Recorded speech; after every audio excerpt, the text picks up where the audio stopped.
Livro de Êxodo, capítulo 20.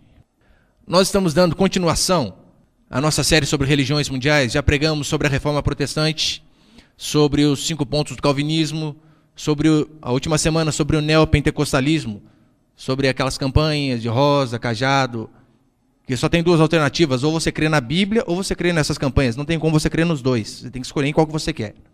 E hoje eu quero falar especificamente sobre o Adventismo do 7º dia, que é uma igreja muito conhecida, programa na TV, e talvez você, assim como eu, também tenha parentes que façam parte dos adventistas. Lembrando, Deus me livre, a minha intenção não é de forma alguma julgar as pessoas, porque nenhum de nós temos esse direito. Julgar as pessoas, julgar o coração das pessoas, isso é apenas Deus. Mas nós também não temos o objetivo de denegrir imagem de instituição religiosa nenhuma. E se às vezes fazemos é por falta de sabedoria, eu já peço perdão de antemão. Mas o grande objetivo, a nós estamos pregando essa série de sermões sobre as religiões mundiais, é para discutir doutrina, para ver aquilo que a Bíblia diz e aquilo que as pessoas dizem que elas ouviram de Deus, que elas receberam de Deus, sendo que na verdade não tem nada de cristianismo. Olha o que diz Êxodo capítulo 20, verso 8. Aqui é os 10 mandamentos. Diz assim: lembra-te do dia do sábado para o santificar. 6 dias trabalharás e farás toda a tua obra. Mas o 7º dia é o sábado do Senhor, teu Deus. Não farás nenhum trabalho, nem tu, nem teu filho, nem tua filha, nem teu servo, nem tua serva, nem teu animal, nem forasteiro das tuas portas para dentro. Porque em 6 dias fez o Senhor os céus e a terra, o mar e tudo o que neles há. E ao 7º dia descansou. Por isso o Senhor abençoou o dia de sábado e o santificou. Os outros mandamentos são só uma sentença, pelo menos a maioria deles. Não matarás, não adulterarás, não dirás falso testemunho. Mas sábado você vê que parece que Deus gasta um baita de um tempo para falar sobre o sábado. E talvez assim como eu também, você durante tempos, você teve essa crise na sua mente.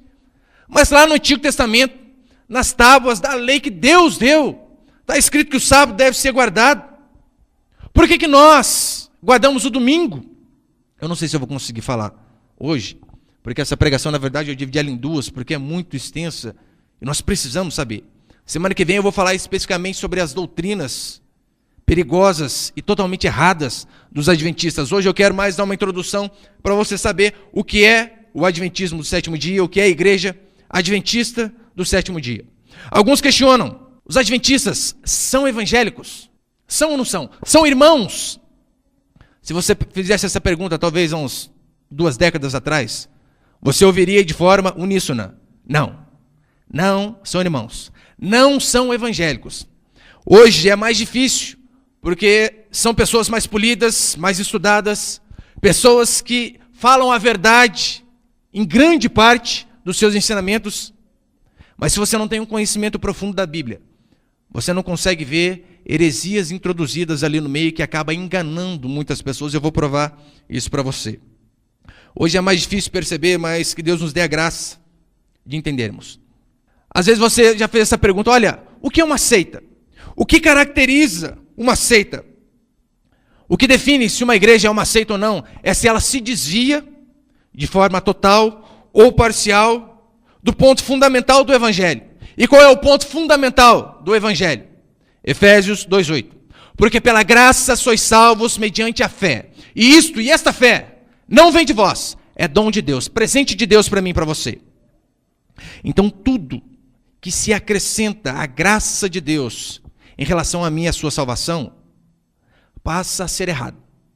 Não existe a graça de Deus mais a circuncisão, que era o que tinha no Antigo Testamento. Não existe a graça de Deus mais Maria. Não existe a graça de Deus mais obras.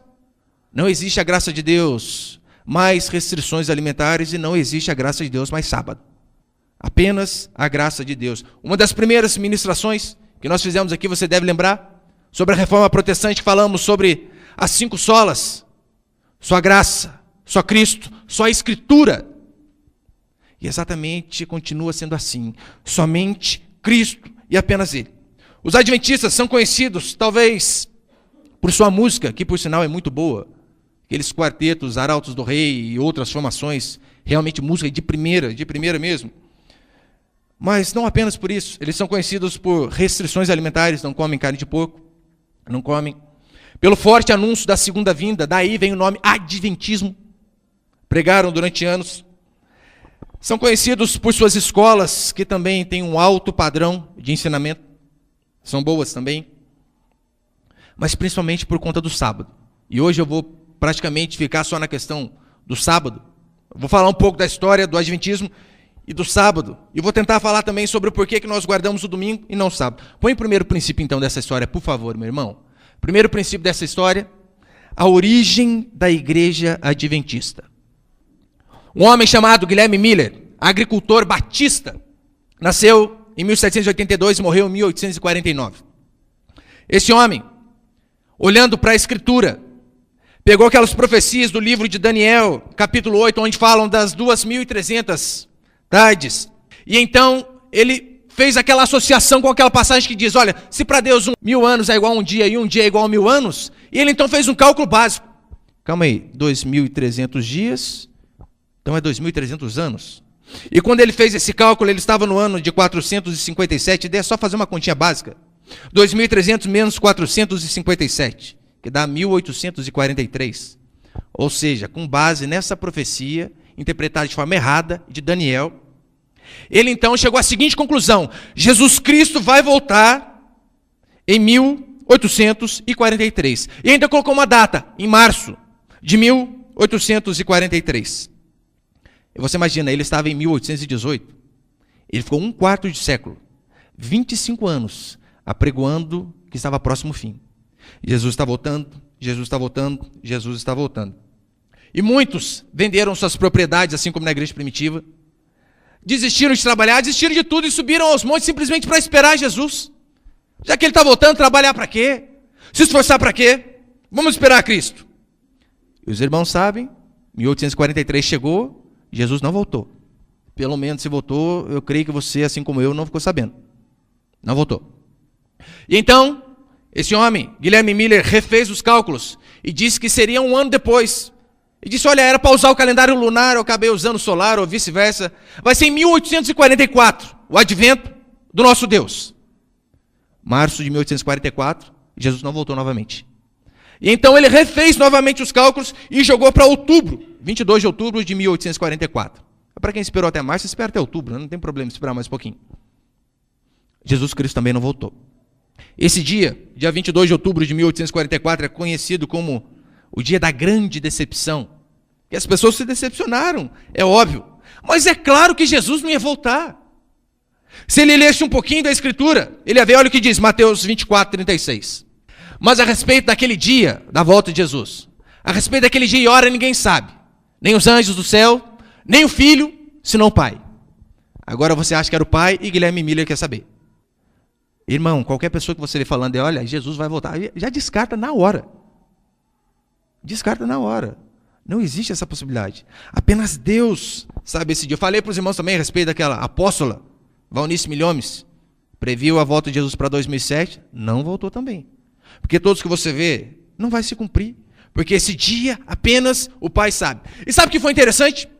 Guilherme Miller reconheceu o seu erro, ele disse, olha, eu estou errado, eu fiz os cálculos errados, eu interpretei errado. Só que o problema é porque ele ficou anos interpretando, apregoando o advento de Cristo. E mesmo ele confirmando o seu erro, dizendo que estava errado, algumas pessoas continuaram dizendo que ele estava certo. Isso aí é muito difícil, hein? A pessoa confessa o seu erro, e mesmo assim pessoas continuam a apregoar aquela mentira. Só que é óbvio, então eles começaram a colocar que Jesus voltaria e sem data, para que as pessoas não abandonassem a fé. Esse homem, Miller, ele teve alguns sucessores. Alguns deles, Joseph Bates, que era batista do sétimo dia, depois você vai entender o porquê, adventista do sétimo dia. Batista do sétimo dia já guardava o dia de sábado. Iran Edson e James White, esse homem, marido da profetisa deles, Ellen White. Iran Edson, um dia depois da grande decepção, ele teve uma revelação. Aí os irmãos já cansamos de falar aqui. A maioria das seitas, das heresias, vem porque fulano foi revelado. Deus mostrou para ele. Esse Iran Edson, um dia depois da grande decepção, ele teve uma visão.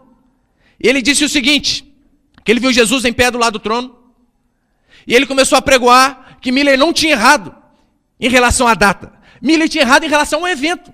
Olha, Miller falou que Jesus ia voltar para a terra, ele apenas se enganou. Jesus não ia voltar para a terra. O que Jesus fez foi que ele saiu de um lugar do céu e foi para o outro. Ele entrou no santuário celestial. Essa foi a grande explicação deles para que não perdesse aquele movimento apregoado durante 25 anos. Só que daí fica difícil para mim, para você debater. Ele diz que o advento foi Jesus entrando para purificar o santo dos santos lá no céu. Como que a gente vai confirmar isso daí? Uma luneta, telescópio, binóculo? Não tinha como. E além do mais, você já começa a ver a heresia para o caminho que vai. Mas calma aí, Jesus está entrando para purificar algo no céu. Então você está dizendo que no céu tem algo impuro. Você consegue ver que essas pessoas comecem a bater cabeça e falar coisas que não tem nexo? Assim foi a origem. É óbvio, aqui é apenas uma síntese. Apenas uma síntese. Segundo princípio dessa história, quero falar sobre a grande profetisa dos adventistas, Ellen G. White. Talvez você já viu um tanto de livros com o nome dela. Ouviu falar muito dela. E muitos falam coisas boas de Ellen White. Falam que ela era uma mulher piedosa, que ela pregava contra o fanatismo religioso.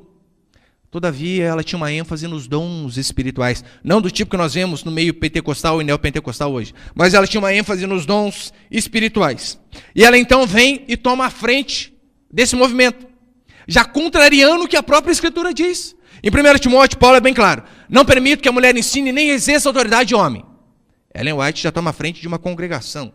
Não estou dizendo, meu irmão, vocês sabem que mulher não pode exercer alguma função na igreja, não tem problema. O problema é quando ela toma a frente da igreja. Ela dirige, ela vira a cabeça. Isso passa a ser errado. Ellen White teve mais de 2.000 sonhos e visões. Escreveu mais de 100.000 páginas.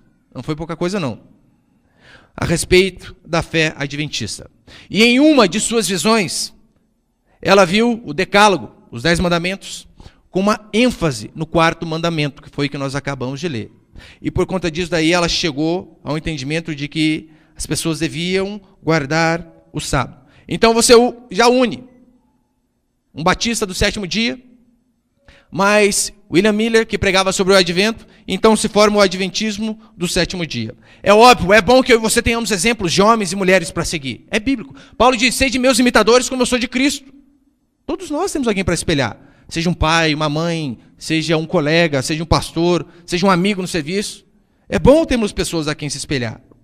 O problema de Ellen White é que as pessoas não apenas se espelham nela. As pessoas a veneram. Ela é praticamente uma papisa quase que infalível. É a Maria dos adventistas. E eu não estou exagerando. Vou mostrar para você. Põe ali, por favor. Olha o que diz a Revista Adventista de 1984. Edição de fevereiro.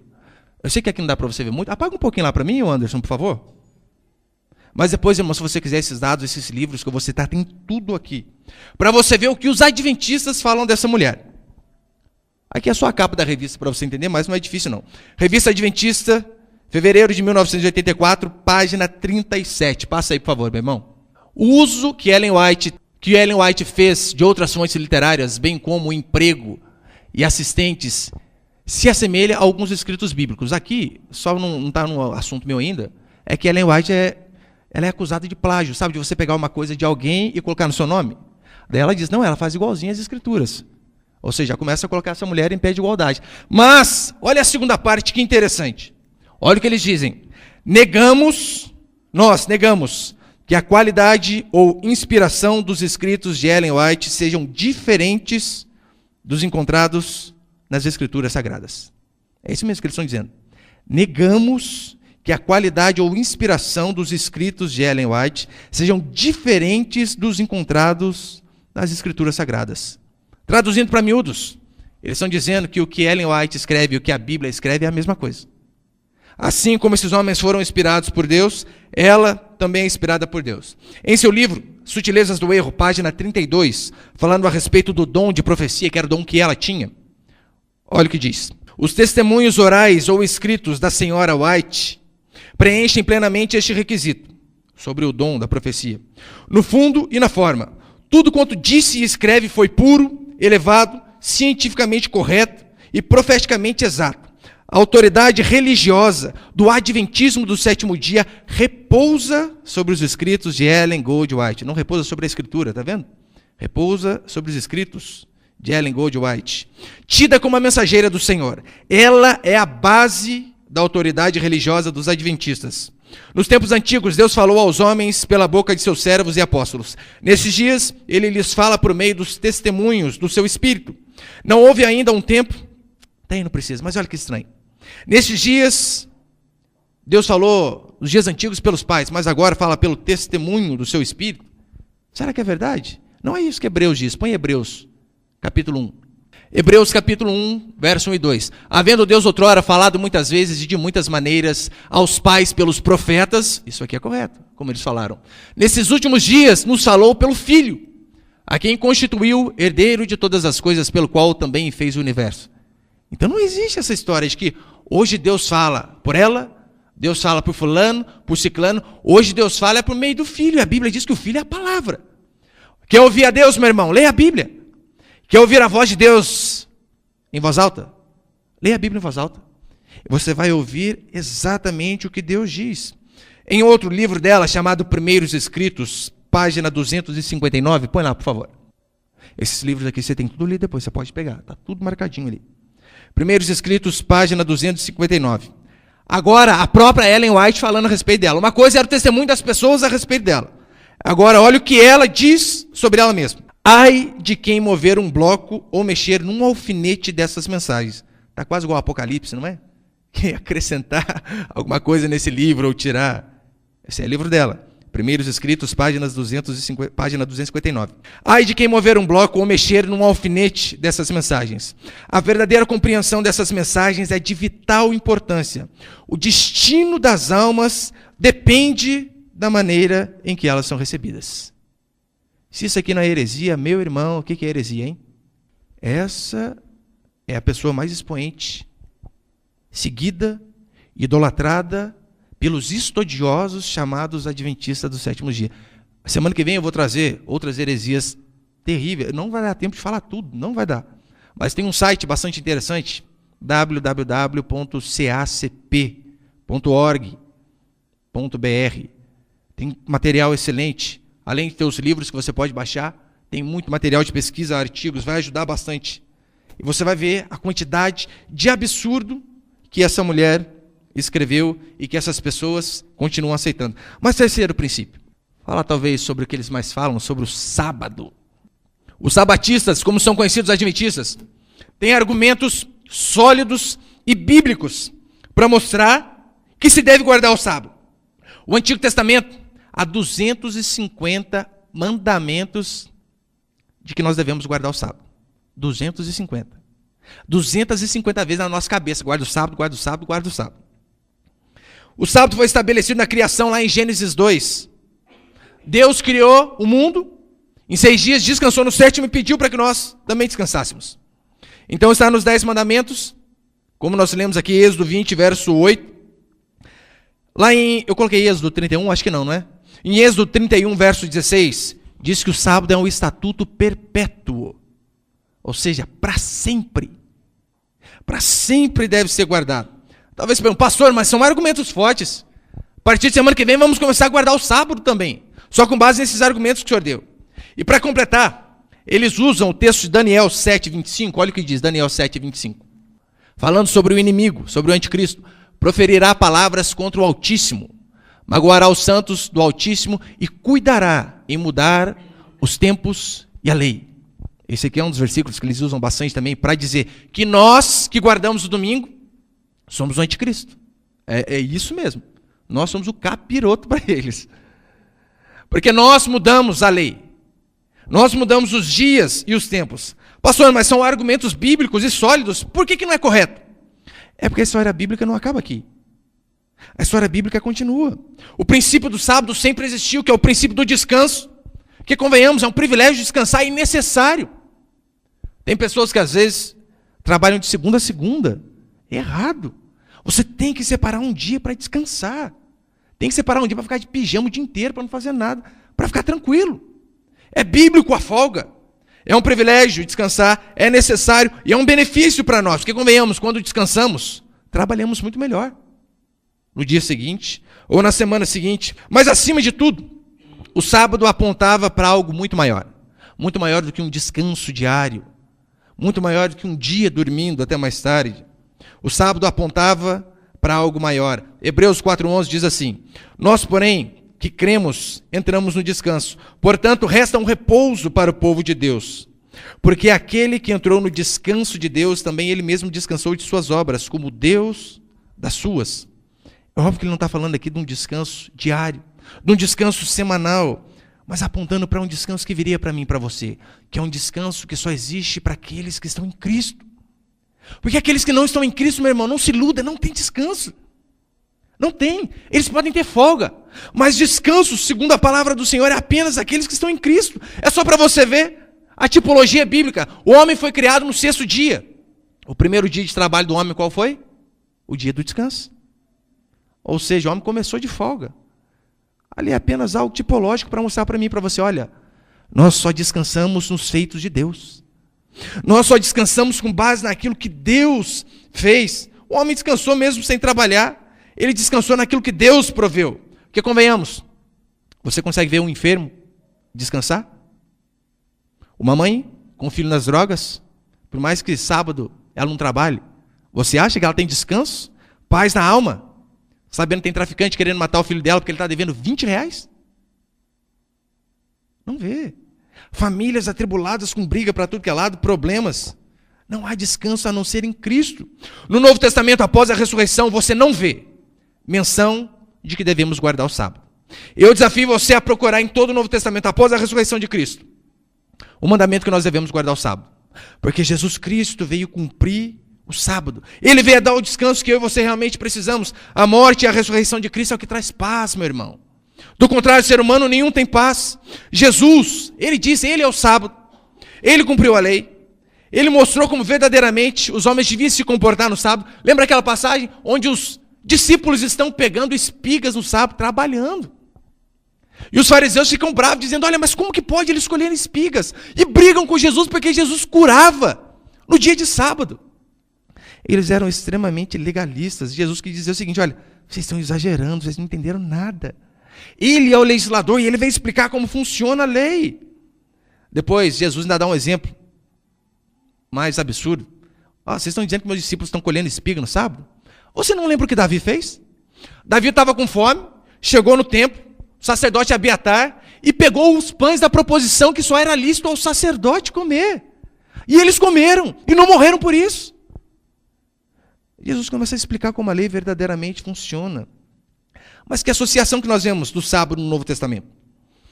Quando algum adventista fala por que você não guarda o sábado, pergunta para ele. Fala o seguinte, olha, por que você não vê nenhuma referência dos apóstolos, dos servos de Deus, assim como havia dos profetas e de Moisés, quando eles disseram para guardar o sábado? Por que nós não vemos nenhuma ordem ou menção feita por Jesus e pelos apóstolos que nós devemos guardar o sábado após a ressurreição de Cristo? Você não acha. Você não acha nenhum mandamento dizendo que nós somos obrigados a guardar o sábado após a ressurreição de Cristo. Na única menção no Novo Testamento que faz a respeito do sábado, olha o que Paulo diz em Colossenses 2,16. Paulo dizendo, ninguém, pois, vos julgue por causa de comida e bebida, ou dia de festa, ou lua nova, ou sábado, porque tudo isso tem sido sombra das coisas que haviam de vir, porém o corpo é de Cristo. Próximo. Hebreus 10:1. Ora, visto que a lei tem sombra dos bem-vindouros, não a imagem real das coisas. O que Paulo e o autor de Hebreus que estão dizendo é o seguinte, aquilo eram apenas símbolos de um descanso que viria. E ainda é bem claro, ninguém vos julgue por conta de comida, bebida, dias de festa, lua nova ou sábado. Ninguém vos julgue. Agora você pode abrir comigo em Romanos, por favor?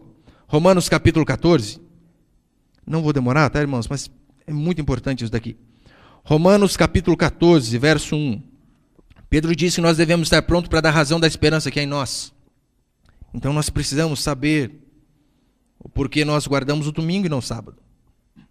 Romanos capítulo 14, versículo 1 até o 6. Olha o que Paulo diz. Acolhei ao que é débil na fé. Débil não é uma pessoa doente não, tá? Débil é uma pessoa imatura. Uma pessoa que aprendeu pouco, que não tem tanto conhecimento. Acolhei ao que é débil na fé, não porém para discutir opiniões. Um crê que tudo pode comer, mas o débil come legumes. Você sabe, os adventistas não comem carne de porco e brigam por causa disso aí. Verso 3, quem come, daí serve para nós. Quem come, não despreze o que não come. E o que não come, não julgue o que come, porque Deus o acolheu. Quem és tu que julgas o servo alheio? Para o seu próprio Senhor está em pé ou cai, mas estará em pé, porque o Senhor é poderoso para o suster. Verso 5, um faz diferença entre dia e dia, outro julga iguais todos os dias. Cada um tem uma opinião bem definida em sua própria mente. Quem distingue entre dia e dia, para o Senhor faz. Quem come, para o Senhor come, e por aí vai.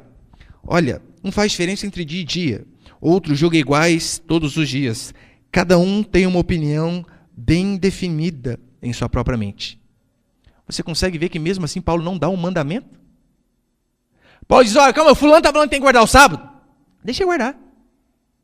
Você acha que tem que ser o domingo? Pode guardar o domingo. Cada um tem uma posição bem definida na sua mente. Meu irmão, se fosse mandamento, você acha que Paulo ia falar? Cada um tem uma posição bem definida na sua mente. Quanto ao homicídio, o que Paulo diz? Olha, uns acham que pode matar com tiro, outros com faca. Cada um tem uma posição bem definida na sua mente, mata do jeito que quiser. Paulo não diz isso. Olha, sobre o adultério, uns acham que pode adulterar, outros não. Uns acham que tem que ter uma esposa só, outros acham que tem que ter várias. Cada um tem uma posição bem definida na sua mente. É isso que a Escritura diz? Não. O mandamento, a Bíblia é bem taxativa. Agora, contra essas coisas, Paulo diz, olha, tem uma posição bem definida na sua mente. Assim como as festas acabaram, assim também o sábado acabou. Por que os adventistas não continuam guardando as festas? Uma vez eu perguntei para um deles, olha que vocês guardam sábado, não é? E por que você não guarda o ano sabático? Porque a cada 7 anos tinha um ano sabático, o ano inteiro sem trabalhar. Imagina que maravilha, hein? Até eu queria ser. Um ano inteiro. Não guardam.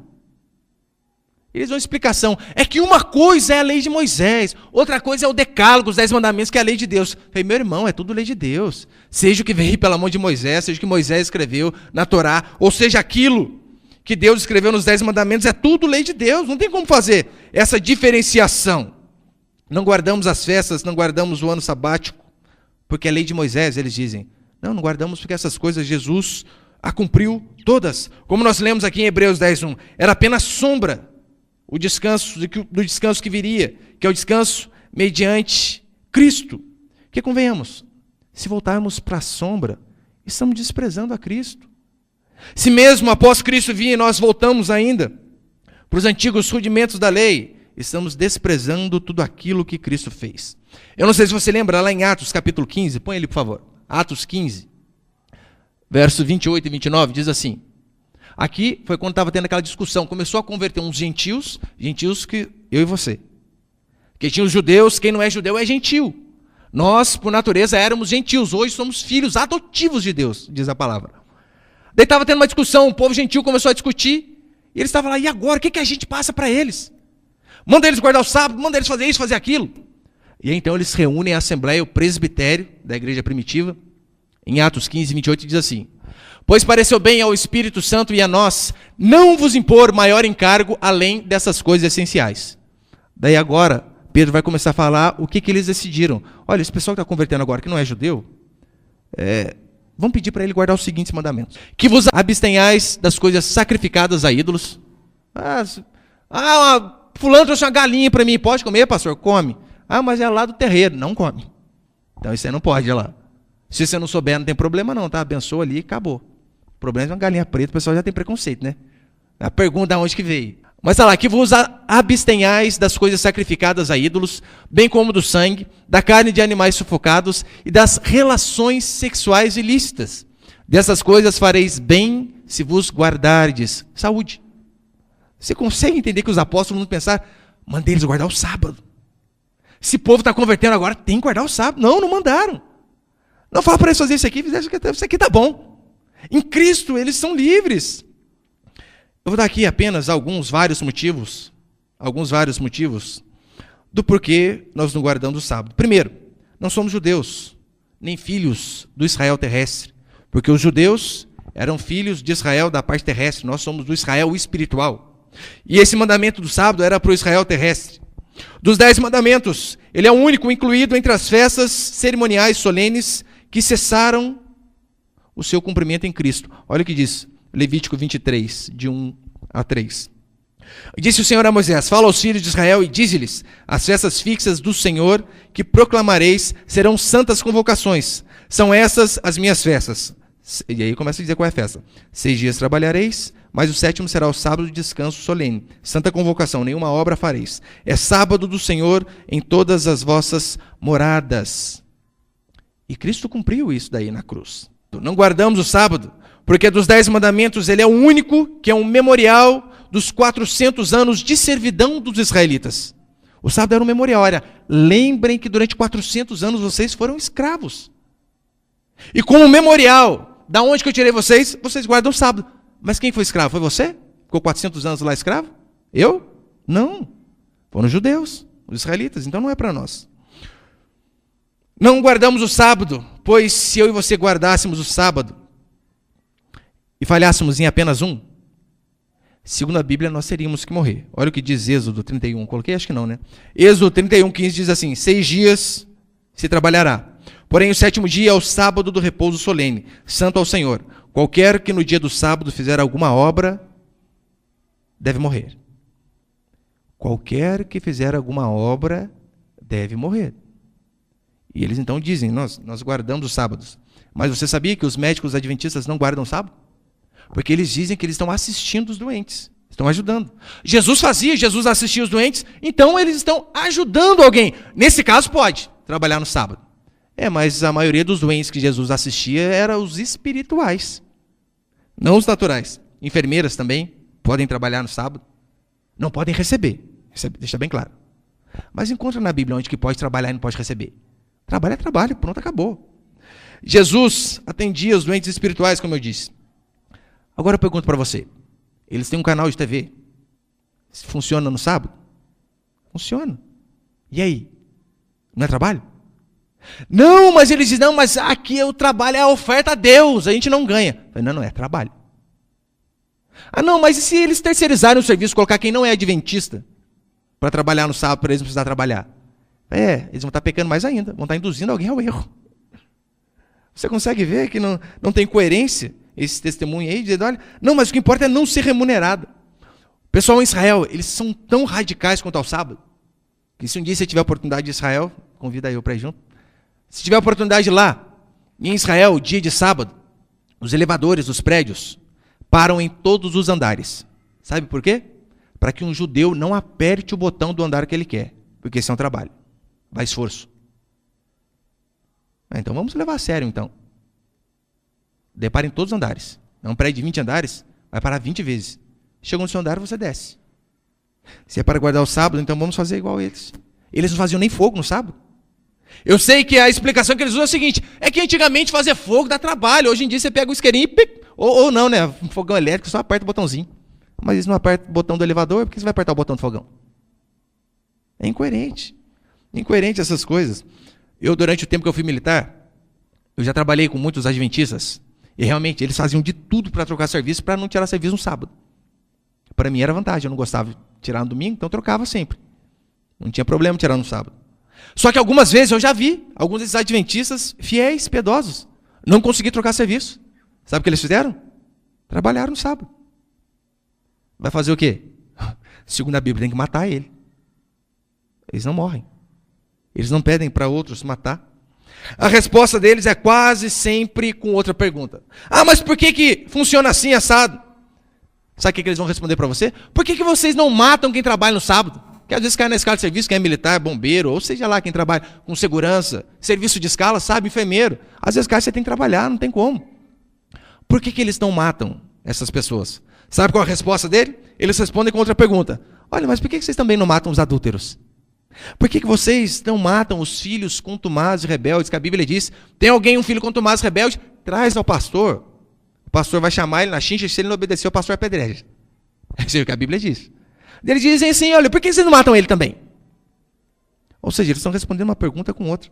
Não guardamos o sábado porque na antiga aliança já havia sido predito o fim do sábado. Oséias 2:11 diz assim: farei cessar todo o seu gozo, as suas festas e as suas luas novas, os seus sábados e todas as suas solenidades. Ou seja, haveria um dia que iria cessar. Não guardamos o sábado porque o Senhor Jesus trabalhou no sábado. E detalhe, Deus também trabalhou no sábado. Pastor, como que o senhor sabe? Ele diz, meu pai trabalha até tarde e eu também. Ele diz isso no sábado. Olha o que diz João 5,18. Por isso, pois, os judeus ainda mais procuravam matá-lo. Por qual motivo procuravam matá-lo? Porque não somente violava o sábado, que coisa, hein? Mas dizia que Deus era o seu próprio pai, fazendo-se igual a Deus. Os fariseus queriam matar Jesus por dois motivos. Uma que ele dizia que ele era Deus. E a outra porque ele violava o sábado. Meu Deus, se Jesus trabalhou no sábado, eu e você também não podemos? Não guardamos o sábado, porque quem guarda o sábado deve guardar toda a lei. Toda. E Tiago, é bem claro em Tiago 2,10. Qualquer que guarda toda a lei, mas tropeça num só ponto, é réu de toda a lei. Ou seja, se é para guardar o sábado, meu irmão, guarda tudo. Inclusive aquele mandamento que derrubou Paulo. Não cobiçarás. E aí, irmão, acabou com nós tudo, só esse mandamento. Não precisa falar nenhum mais. Você sabe que não cobiçarás, no catolicismo, pelo menos, fui coroinha lá, eu aprendi isso daí. Não cobiçarás a mulher do próximo. Mas leia Êxodo 20. A mulher, o gado, a casa, o carro, o sapato, sandália, cabelo progressivo, tudo. Não cobiçarás nada do próximo. E errou um, já é réu de toda a lei. E não guardamos o sábado também porque Paulo se decepcionou com os Gálatas. Olha o que diz Gálatas 4:9. Gálatas 4:9 até o 11. Paulo dizendo, mas agora que conheceis a Deus, ou antes sendo conhecidos por Deus, como estáis voltando outra vez aos rudimentos fracos e pobres, aos quais de novo quereis ainda escravizar-vos? Olha o que ele diz, guardais dias e meses e tempos e anos, receio de vós tenha eu trabalhado em vão para convosco. Paulo vem e prega, não precisa guardar mais o sábado, não precisa voltar para a antiga aliança, e o povo vai e guarda. E Paulo diz, mas meu Deus, eu trabalhei em vão, vocês não entenderam nada, vocês não entenderam nada do que eu preguei. Eu acho que vai dar tempo para encerrar. Fala sobre a importância do domingo, põe lá, isso aqui eu falo bem rapidinho. Eu só dei aqui alguns motivos, tá, irmão? Porque não guardamos o sábado. Porque a lista é extensa demais. Depois, se você quiser, eu tenho esses livros, tem todo esse material aí, você pode pegar ali. Quarto princípio, a importância do primeiro dia. Vamos lá, em João 20, verso 1, quando Jesus aparece a Maria Madalena, que dia ele apareceu? Domingo. Primeiro dia da semana. Jesus ressuscitou no domingo, o dia da nova criação. A velha criação, aqui do Antigo Testamento, trabalha e descansa. A nova criação inverte. Descansamos para depois trabalhar. É óbvio, não estou dizendo que nós fazemos algo do nosso esforço para ser salvo. Não, já falamos aqui. Nós não fazemos as coisas para ser salvo. Porque Jesus nos salvou, nós trabalhamos. Não oramos, não estamos aqui no culto para que Deus nos aceite ou para que sejamos salvos. Mas porque Ele nos aceitou, é que nós estamos no culto, que nós oramos, que nós o buscamos. Somos salvos não pelas obras. Jesus apareceu a primeira vez no domingo. 8 dias depois, porque lembra? Na primeira aparição, Tomé não estava no meio. Até aí que vem o São Tomé, o incrédulo. Porque ele disse, olha, eu preciso ver, não só ver, eu quero tocar na mão dele. Diz a Bíblia que 8 dias depois, apareceu num domingo, 8 dias depois, outro domingo, apareceu Jesus novamente. Pastor, qual dia a igreja primitiva guardava? Isso que é importante para nós. Qual dia a igreja primitiva guardava?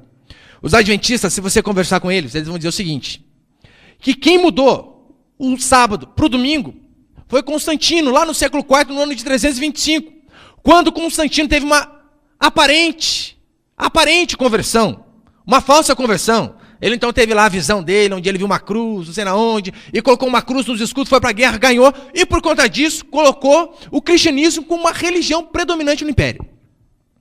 E eles dizem que foi Constantino, no século IV, que mudou o sábado para o domingo. E eles dizem, além do mais, que domingo, em inglês, é Sunday, dia do sol, que é uma entidade pagã. Até isso eles pegam no pé, né? Em inglês. Mas eles guardam o sábado. Sabe o que é sábado? Saturday. Sabe o que significa? Não sabe? Dia de Saturno. Outro deus pagão. Deus da colheita romana. Consegue ver o tamanho? As pessoas não conseguem pensar um pouco. Sábado, no original, significa Shabá, que é repouso, descanso. É por isso que cada dia para mim e para você é um dia de descanso. Não apenas no sábado, porque nós descansamos quando estamos em Deus. Domingo, todavia, em hebraico, é Yom Rishon, que significa dia primeiro. E em grego, significa dia do Senhor, ou domingo. Se você ler um pouquinho de história, meu irmão, você vai ver o quanto que os adventistas erram. Eles dizem que foi Constantino que trocou o sábado pelo domingo. Que até Constantino as pessoas guardavam o sábado. Mentira! Lê um pouquinho de história para você ver. Você vai ver que até na época da igreja de Atos e até Constantino já tinha pessoas guardando o domingo há muito tempo. Só vou dar aqui alguns exemplos de algumas citações históricas.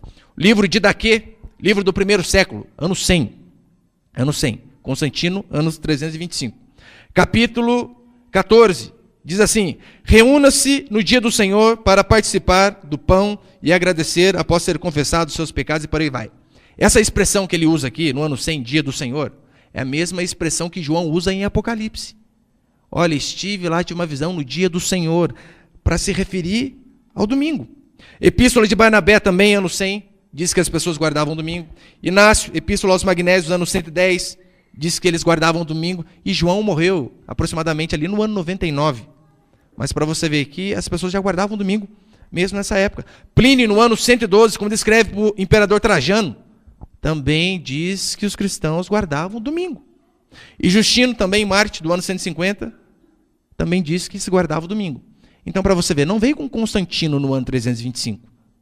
Essa prática de guardar o domingo já vinha desde a igreja primitiva. Mas o que importa, para encerrar, o que a Bíblia diz sobre o domingo. Primeiro, que você não vê menção do 7º dia, depois da ressurreição de Cristo.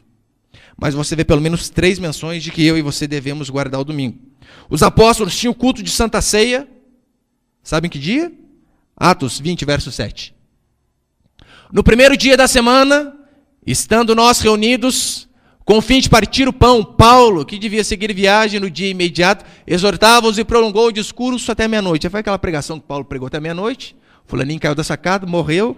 Paulo ressuscitou, ele pregou até a alva no outro dia, hein? E às vezes você acha que eu demoro 40 minutos aqui. Paulo pregava de montão. Quando que eles se reuniam? No primeiro dia da semana. As igrejas faziam culto de oferta, sabe que dia? Primeiro dia da semana, 1 Coríntios 16, 2. Olha o que diz. No primeiro dia da semana, cada um de vós ponha de parte em casa, conforme a sua prosperidade, e vá juntando para que se não façam coletas quando eu for. No primeiro dia da semana, cada um de vós ponha de parte em casa. Então, o culto também era no domingo. No ano 96 ou 97, quando João escreveu o Apocalipse, ele usa a expressão também, dia do Senhor, para se referir a domingo. E para concluir, o 7º dia foi um princípio da velha criação, foi um estatuto perpétuo para os judeus, enquanto os judeus eram um povo exclusivo de Deus. Então eles deveriam guardar o sábado. Hoje não. O primeiro dia da semana é o princípio da nova criação, a criação a partir da ressurreição de Cristo. É um dia em que nós separamos para servir a Deus, para se reunir com os irmãos, para glorificar o nosso Deus. Não um dia de fanatismo, porque tem uns que daí fazem um fanatismo em relação ao domingo e acabam indo para o extremo da mesma forma. Então eu quero deixar bem claro, meu irmão, não precisa guardar o sábado. Não precisa. Eu falo para você que eu já tive problemas com irmãos que chegaram à nossa igreja porque tiveram estudo, porque normalmente eles gostam de dar estudo para o povo, né?